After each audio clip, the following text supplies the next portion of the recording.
रोज अखिया रहेला इंतजार में। दिल भइल दीवाना तोरा प्यार में, दिल भइल दीवाना तोरा प्यार में। जब से नैना लड़ल बात आगे बढ़ल, जब से नैना लड़ल बात आगे बढ़ल।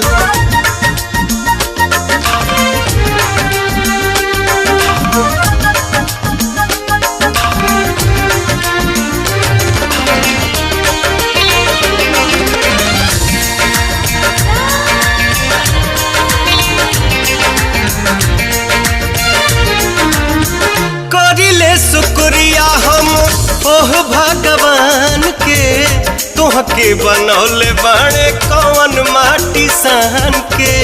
दिल में मोहब्बत जगा दिला।